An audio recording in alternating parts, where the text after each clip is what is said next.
మన ప్రభువును రక్షకుడైన యేసుక్రీస్తు దివ్యనామమున కూడి వచ్చిన మీ అందరికీ హృదయపూర్వక వందనాలు చెల్లిస్తున్నాను. మరి దేవుని మహాకృపను బట్టి మరి ఈ రీతిగా దేవుని సన్నిధిలో చేరి దేవుని స్థుతించడానికి కనపరచడానికి దేవుడు మనకి ఇచ్చిన ఈ భాగ్యం మరి ఎంతో గొప్పది.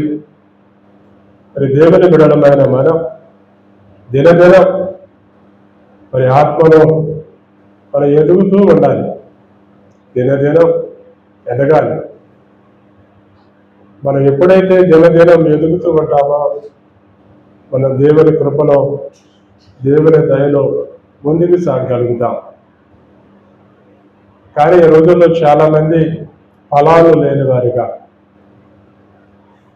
అలాగే చెట్టుగా మిగిలిపోతున్నారు, ఫలాలు లేని చెట్లుగా. మన పరిశుద్ధ గ్రంథంలో ఒక మనుషునికి ద్రాక్ష తోట ఉంది. ఆ ద్రాక్ష తోటలో అంజూరం చెట్టు ఒకటి నాటాడు. ఆ అంజూరం చెట్టుకి ద్రాక్ష తోటతో పాటు ఆ చెట్టుకు కూడా నీళ్లు పోస్తున్నాడు. ఆ చెట్టు బాగా ఎదిగింది. బాగా ఎదిగినాక ఆ చెట్టు దగ్గరకు వచ్చి చూస్తున్నాడు ఆ తోట యజమాని.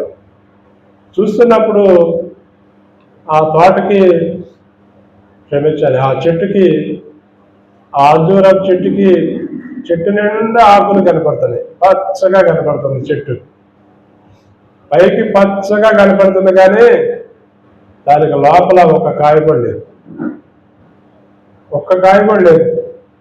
చెట్టు ఎదగటానికి మాత్రం బ్రహ్మాండంగా ఎదిగింది, కళకళలాడుతుంది. అరే ఒక్క కాయ కూడా కనపడతల్లా. చూశాడు, 1 సంవత్సరం చూశాడు, 2 సంవత్సరాలు చూశాడు, 3 సంవత్సరాలు చూశాడు. 3 సంవత్సరాలు వరుసగా చూసుకుంటూ వస్తున్నాడు, ఒక్క కాయ కూడా కాయట్లా. తోటమాలిని పిలిచాడు, అయ్యా ఎందుకు ఈ చెట్టు ఇక్కడ వ్యర్థంగా దీనిలో భూమిలో ఉన్న సారం అంతా లాక్కుంటుంది, ఇది ఉపయోగం లేదు, దీన్ని నరికేసేయి అన్నాడు.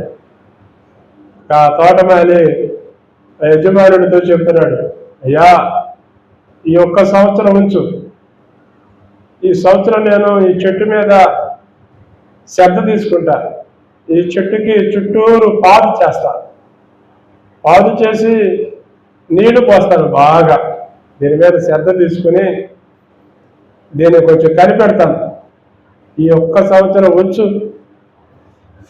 ఈ 1 సంవత్సరం ఫలించకపోతే దాన్ని నువ్వు నరికేయి అన్నాడు. యేసయ్య ఆ చెట్లను మనుషులతో పోల్చాడు. ఈ లోకంలో ఉండే మనం చెట్లుగా దేవుడు పోల్చాడు. కానీ మనం పైకి పచ్చగా కనపడుతున్నాం, కానీ మన జీవితాల్లో ఒక్క ఫలం కూడా ఉండాలి. ఫలాలు లేని చెట్టులాగా మనం ఉన్నాం. చెట్టు ఎదిగే కొంది అది ఫలించాలి. కానీ ఈ రోజుల్లో మనలో ఫలాలు కనపడకపోతే దేవుడు దుఃఖపడతాడు, బాధపడతాడు. ఎందుకు వీళ్ళను నేను అనవసరంగా ఉంచుతుంటే భూమికి భారమైపోతున్నాను, ఇక్కడ నరికేయాలి. కనుక దేవుని బిడలమైన మనం దినదినము ఫలించే వారిగా ఉండడానికి ప్రయత్నం చేయాలి. ఫలాలు లేకుండా చెట్టు వ్యర్థం ఎలాగో మనం కూడా ఆత్మలో ఎదగకుండా ఉండటం కూడా వ్యర్థమే. మనం కూడా ఆత్మానుసారంగా నడవటానికి, ఆత్మానుసారంగా జీవించటానికి, ఆత్మానుసారంగా ఎదగటానికి మన వంతు ప్రయత్నం మనం రోజు ఎంత చేస్తున్నాం? నీ ప్రయత్నం నువ్వు ఎంత చేస్తున్నావు అన్నది మనం ప్రశ్న వేసుకోవాలి. నేను ఆత్మలో ఎంత బలపడుతున్నాను, ఎంత ఎదుగుతున్నాను అనేది మనం ఎప్పుడైతే క్వశ్చన్ చేసుకుంటామో ఒక్కొక్క మెట్టు ఎక్కగలుగుతాం. క్వశ్చన్ చేసుకోకుండా ఎవడో మెట్టు ఎక్కలేడు, ఫలించలేడు. అందుకనే మనం చదువుదాం మన పరిశుద్ధ గ్రంథంలో నుండి మత్తయి సువార్త 3వ అధ్యాయం 10వ వచనాన్ని చదువుదాం. మత్తయి సువార్త 3వ అధ్యాయం 10వ వచనం. ఇప్పుడే గొడ్డలి చెట్ల వేలున ఉంచబడి ఉన్నది కనుక మంచి ఫలము ఫలింపని ప్రతి చెట్టును నరకబడి అగ్నిలో వేయబడును. చాలు చాలు. ఇప్పుడే గొడ్డలి చెట్ల వేలున ఉంచబడి ఉన్నది కనుక మంచి ఫలములు ఫలింపని ప్రతి చెట్టు నరకబడి అగ్నిలో వేయబడును. ఈ మాట బాప్తిస్మమిచ్చు యోహాను యూదయ అరణ్యంలో నుండి ప్రకటిస్తున్నాడు. సువార్త చెప్తున్నాడు. సువార్త చెప్పి వాళ్ళు మారు మనసు పొంది యోర్దాను నది దగ్గరకు ఆయన దగ్గరకు వచ్చి బాప్తిస్మం తీసుకుంటున్నారు. ఇంకా మార్పు లేని ప్రజలతో ఏమండి, ఒకవేళ మారు మనసు పొంది ఫలాలు లేని ప్రజలతో చెప్తున్నాడు ఈ మాట. ఏమని? ఇప్పుడే చెట్ల వేరున ఉంచబడింది. ఏమంటే చెట్టుకి వేరంటే ఏమంటది? భూమిలో ఉంటుంది.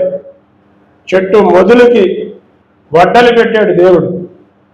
చెట్టు మొదలే పైన నరికిన చెట్టు మళ్ళీ చిగురేస్తుంది. అసలు వేరే నరికేస్తే మళ్ళీ చిగురు పెట్టే పరిస్థితి ఉండదు.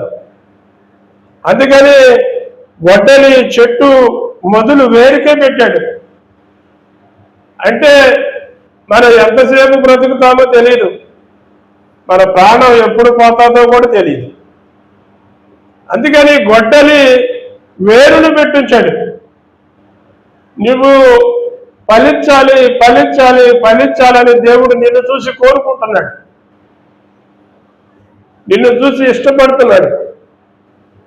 ఇక నీవు ఫలించకుండా అలానే నీ జీవితాన్ని కొనసాగిస్తూ ఉంటే ఏదో ఒక రోజు నరకబడతాం. అందుకని మనం ఇక్కడ చదువుతున్నాం, మంచి ఫలములు ఫలింపనే ప్రతి చెట్టు. ఏమండి, ఫలాలు 2 రకాలు చెప్తున్నాడు ఇక్కడ. ఫలాలు 2 రకాలు. ఒకటి మంచి ఫలము, రెండవది పనికి మాలిన ఫలాలు. 2 ఫలాలు.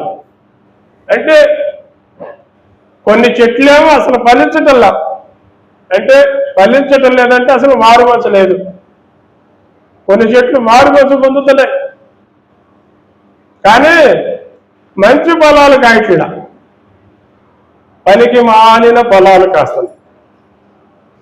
దేవుడు మనలను చెట్లుతో పోల్చి చెప్తున్నాడు ఈ మాట. మనలను చెట్లుతో. చెట్టు అనేది చావు లేనిది, దీర్ఘకాలం. కొన్ని చెట్లు 100 సంవత్సరాలు, కొన్ని చెట్లు 500 సంవత్సరాలు, కొన్ని చెట్లకు అసలు చెప్పలేవు ఆయుష్. అంటే చెట్టును దీర్ఘకాలం బ్రతికే చెట్టు. అంటే దేవుడు మనిషికి దీర్ఘాయువు ఇచ్చాడనమాట. దేవుడు మనకిచ్చిన ఆయుష్ అర్ధాయుష్ కాదు, పుట్టంగానే చనిపోయే ఆయుష్ కాదు, దీర్ఘాయుష్. అంటే నువ్వు చావు లేకుండా బ్రతకాలి, అది దేవుడు మనిషికి ఇచ్చే ఆయుష్. కానీ మనిషి ఏం చేస్తున్నాడు? దేవుడు తనకిచ్చిన ఆయుష్ని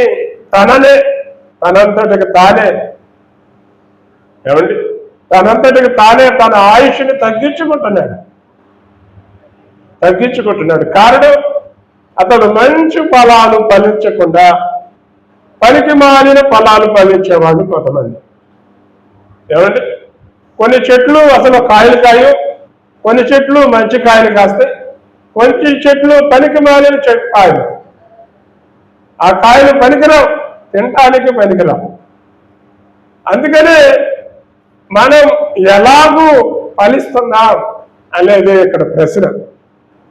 మనం మొట్టమొదటిగా చదివితే ఒక మంచి మాట ఉంటుంది.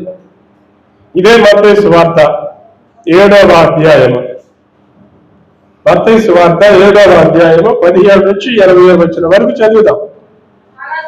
అలాగుననే మంచి చెట్టు మంచి ఫలములు ఫలించును, పనికి మారిన చెట్టు కాని ఫలములు ఫలించును. మంచి చెట్టు కాని ఫలములు ఫలింపలేరదు, పనికి మారిన చెట్టు మంచి ఫలములు ఫలింపలేరదు. మంచి ఫలములు ఫలింపని ప్రతి చెట్టు నరకబడి అగ్నిలో వేయబడును. ఇందాక మనం చూసిన అంజూరం చెట్టు అసలు ఒక్క కాయ కూడా కాయపిల్ల, కానీ ఇక్కడికి వచ్చేసరికి 2 చెట్లు చూస్తున్నాడు. ఒక చెట్టు మంచిగా ఫలిస్తుంది, ఆ చెట్టు మంచి ఫలాలు ఇస్తుంది కదండి, అందరికీ సంతోషాన్ని, ఆనందాన్ని, మాధుర్యాన్ని పంచుతుంది. ఇంకో చెట్టు చూస్తే పనికి మాలిన చెట్టు, పనికి మాలిన చెట్టు. ఆ చెట్టు ఫలాలు తినటానికి పనికిరాట్లా, తినటానికి పనికిరాట్లా. అందుకని దేవుడు చెప్తున్నాడు, మంచి ఫలములు, మంచి చెట్టు మంచి ఫలాలే ఫలిస్తుంది, పనికి మాలిన చెట్టు పనికి మాలిన ఫలాలే ఫలిస్తుంది. అంటే మనం ఎలాంటి చెట్లులాగా ఉన్నాం. దీన్ని ఎలాగ ఉంచి కొంచెం కీర్తనల గ్రంథం 1వ అధ్యాయం 3వ వచనంలో ఒక మంచి మాట ఉంటుంది. కీర్తనల గ్రంథం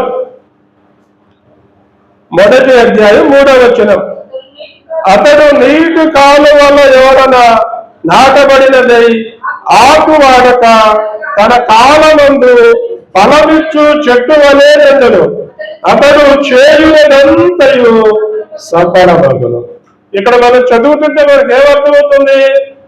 అతడు అని రాశాడు, అంటే మనిషి. దేవుడు మనిషిని చెట్లతో పోల్చి చెప్తున్నాడు. అతడు నీటి కాలువల ఎవరన్నా నాటబడినది ఆకు వాడక తన కాలమందు ఫలించే చెట్టు. తన కాలమందు ఏమండి, నీ కాలంలో నువ్వు ఫలించాలి, అభివృద్ధి చెందాలి, విస్తరించాలి. అదే దేవుడు కోరుకునేది. దేవుడు కోరుకునేది ప్రతి ఒక్కరు ఫలించాలి అని, ఫలించాలి అనే దేవుడు కోరుకుంటున్నాడు. కానీ మనలో ఆ ఫలాలు కనబడతలేదు. చాలా మందిలో మంచి కనబడతల్లా, మంచి కనబడతల్లా. ఏమంటే ఎటు చూచిన చెడే కనపడతాం. అందుకనే దేవుడు మనలను చెట్లతో పోల్చి మాట చెబుతున్నాడు. ఇదే మాట, ఇదే కీర్తనల గ్రంథం 92వ అధ్యాయం 12, 13 వచనాలు చదువుదాం. 92వ కీర్తన. నీతిమంతులు ఖర్జూర వృక్షము వలె బహువేదులు, లెబనోను మీద దేవదారు వృక్షము వలె వారు ఎదుగులు. యెహోవా మందిరములో నాటబడిన వారు మన దేవుని ఆవరణములలో వర్ధిల్లుదురు. ఇక్కడ దేవుడు మరలా ఇక్కడ కూడా చెట్లతో పోలుస్తున్నాడు. నీతిమంతులు ఖర్జూర వృక్షము వలె మగువేదురు, లెబనోను వృక్షము వలె, కాబట్టి దేవదారు వృక్షం వలె. దేవుడు మనలను ఎంత పొగుడుతున్నాడండి ఇక్కడ. అసలు లెబనోను వృక్షం, ఖర్జూర వృక్షం, దేవదారు వృక్షం అంటే దేవుడు నీకు ఇచ్చిన ఆయుష్ అంత గట్టిది. ఆ ఆయుష్ కూడా ఎవరికి? మంచి చెట్లు. ఇవి మంచి చెట్లు. ఖర్జూరపు కాయలు తింటారా మీరు ఎప్పుడన్నా? ఖర్జూరపు కాయలు ఏమండి చాలా బలాన్ని ఇస్తాయి.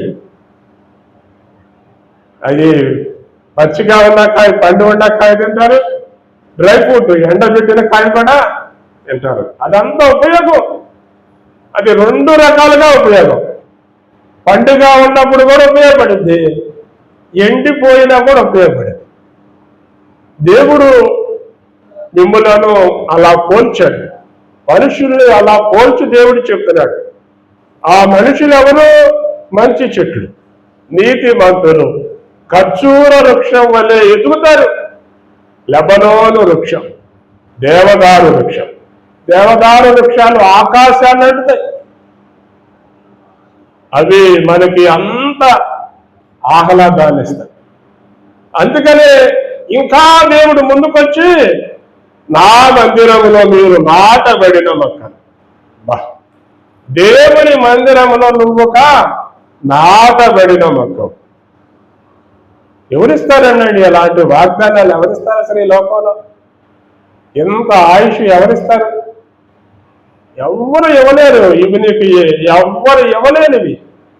కానీ మనుషులు ఇలాంటి వాటి కొరకు ఆశపడుతున్నా, ఇలాంటి వాటి వైపు చూడటంలా లోకం వైపు చూస్తున్నారు.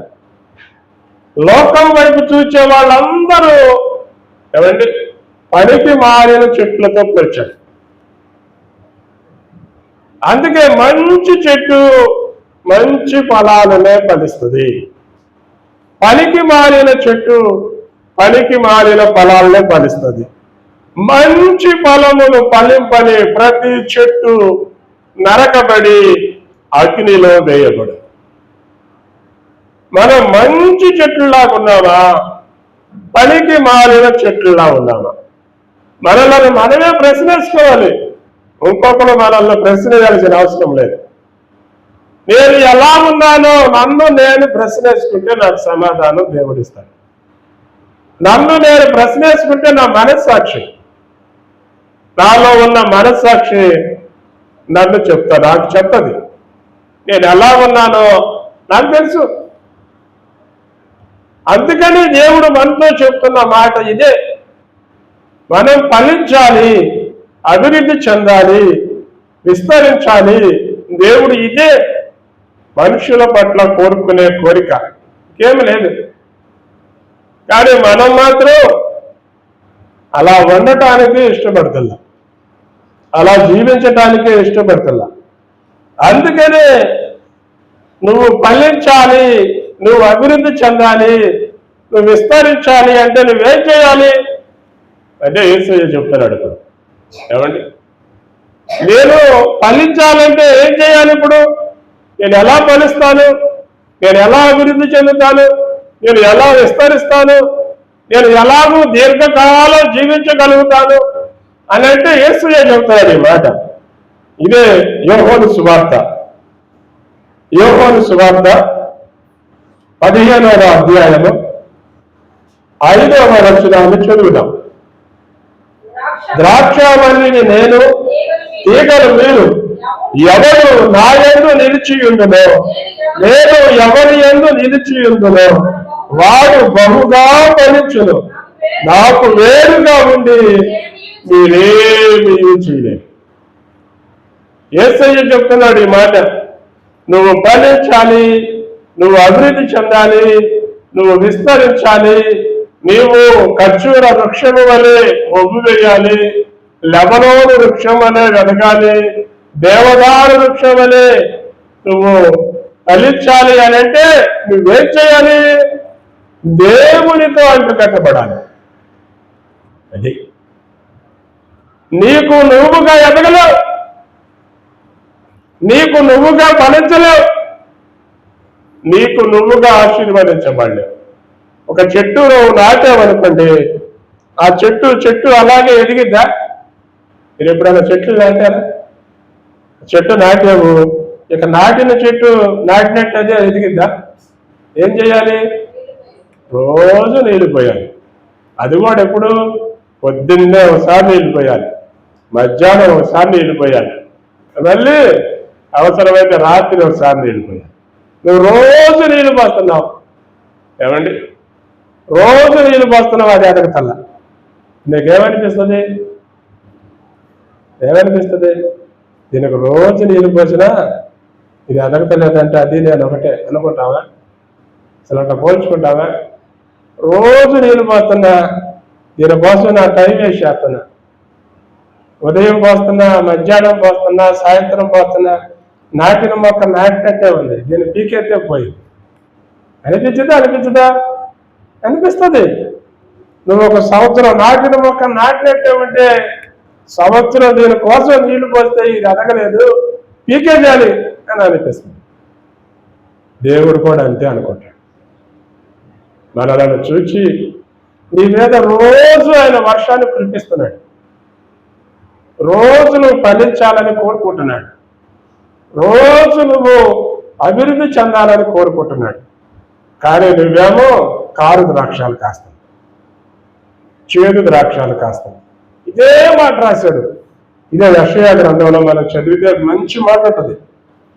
యెషయా గ్రంథం 5వ అధ్యాయం 4వ వచనాన్ని చదువుదాం.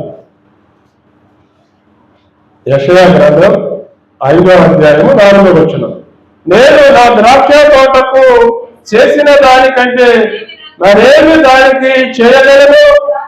ఆ ద్రాక్ష పండ్లు కాయలని నేను కనిపెట్టినప్పుడు అది కారు ద్రాక్షలు కాయుటకు కారణం ఏంటి? ప్రశ్న వేశాడండి దేవుడు. నేను రోజు నీ మీద వర్షం కురిపిస్తున్నానే, రోజు నీ మీద గాలిని పంపిస్తున్నానే, రోజు నీ మీద సూర్యకాంతిని వర్ధింపజేస్తున్నానే, రోజు నీకు సమృద్ధిగా అన్ని ఇస్తున్నానే, అయినా కూడా అన్ని మంచి మంచి ఆహారాలను తీసుకుని ఎలా కారు ద్రాక్షాలు కాసావు? ఏమండి, ఎలా కాసావు? అదే ప్రశ్న వేసాడు ఇక్కడ దేవుడు. మనల్ని అదే ప్రశ్న వేస్తున్నాడు. మంచి మంచి ఆహారం తీసుకుని, మంచి మంచి ఏమండి నీరు తీసుకుని నువ్వు ఎలాగూ చేదుగా ఉంటున్నావు. ఎలాగుంటావు మనం? ఎలా ఉంటున్నామండి? మనలో ఎంత మంచి తీసుకున్నా మనము కఠినమైపోతున్నాం. కఠినం. చాలా మంది హృదయాలు కఠినం చేసుకుంటున్నారు. బండబారిపోయేటట్లుగా మనుషులు మొద్దుగా ఉండిపోతున్నారు. నాకు కాదు, నేను కాదు, నాకు వద్దు అనుకుని జీవిస్తున్నారు. అందుకనే ద్రాక్షావల్లిని నేను, తీగలు మీరు నా యందు ఉంటేనే. అందుకనే నువ్వు యేసయ్యతో అంటుకట్టబడాలి. యేసయ్య మంచి చెట్టు, మనం ఏమండి పనికి మాలిన చెట్లు. ఈ పనికి మాలిన చెట్టు తీసుకెళ్లి మంచి చెట్టుకు అంటుకట్టబడితే మనలో ఉన్న పనికి మాలిన మొత్తం ఆ మంచి చెట్టు తీసేస్తాం. అందుకని ద్రాక్షావల్లిని నేను, తీగలు మీరు, ఎవరు నా యందు నిలిచియుండునో, నేను ఎవరి యందు నిలిచియుండునో వాడు బహుగా ఫలిస్తాడు. ఫలించటం కాదు, బహుగా. ఈ సంవత్సరం విస్తారంగా కాసినాయండి అని అంటావే, అలా దేవుడు మన నుంచి కోరుకునేది బహుగా కోరుకుంటున్నాడు. అడుగు వాటన్నిటికంటే, ఊహించు వాటన్నిటికంటే అత్యధికమైన మేలులు అని రాశాడు. అత్యధికం. నువ్వు అడిగే దానికంటే, నువ్వు ఊహించే దానికంటే దేవుడు చేసేది అత్యధికం. నువ్వు ఊహించవు. ఊహించని దీవెనలు దేవుడిస్తాడు, ఊహించని అద్భుతాలు దేవుడు చేస్తాడు, ఊహించని ఆశ్చర్య కార్యాలు దేవుడు చేస్తాడు. నువ్వు ఊహించవు అన్నమాట. సొలొమోను దేవుడు అడిగాడు, సొలొమోనా నీకేం కావాలో కోరుకో అన్నాడు. ఏం కావాలో కోరుకో అంటే సొలొమోను ఏమడిగాడు? ఏమడిగాడండి? ఏమడిగాడు? ఏందండి అందరూ డల్గా ఉన్నారు? ఏమడిగాడు సొలొమోను? జ్ఞానం. సొలొమోనా నీకేం కావాలో కోరుకో అంటే, సొలొమోను అయ్యా ఇదిగో నీ ప్రజలు వీళ్ళను పరిపాలించాలంటే నేను దేనికి పనికిరాను అని, నా జ్ఞానం దేనికి పనికిరాదు, నా వయసు దేనికి పనికిరాదు, కనుక వీళ్ళను పరిపాలించాలంటే నా వల్ల కాదు. కనుక వీళ్ళని పరిపాలించగలిగే వివేచన కలిగిన జ్ఞానం, ఏది మంచి ఏది చెడు నేను చెప్పలేను, నా వల్ల కాదు. కనుక వాళ్ళను పరిపాలించగలిగే జ్ఞానం ఇవ్వాలి. దేవుడేమిచ్చాడు? ఆయుష్నిచ్చాడు, ఆరోగ్యాన్ని ఇచ్చాడు, ఐశ్వర్యాన్ని ఇచ్చాడు. నీ తర్వాత ఇంకో రాజు ఉన్నాడు. నీలాంటి రాజు ఇంకోడు లేడు. సొలొమోను లాంటి రాజు ఇంకోడు పుట్ల. అంతకు ముందుగా లేడు, తర్వాత కూడా లేడు. ఊహించాల సొలొమోను. కాకపోతే ఊహించని రీతిగా దేవుడు కార్యాలు చేస్తాడు. నువ్వు ఫలించాలి, అభివృద్ధి చెందాలి, విస్తరించాలంటే నీకు నువ్వుగా అవలేవు. నువ్వెంత పాకులాడినా నీకు నువ్వుగా ఫలించలేవు. నాకు వేరుగా ఉండి మీరేం చేయలేరు. యేసయ్యకు వేరుగా ఉండి నువ్వు ఫలించలేవు. కానీ నువ్వు ఫలించాలంటే దేవునితో అంటుకట్టబడు.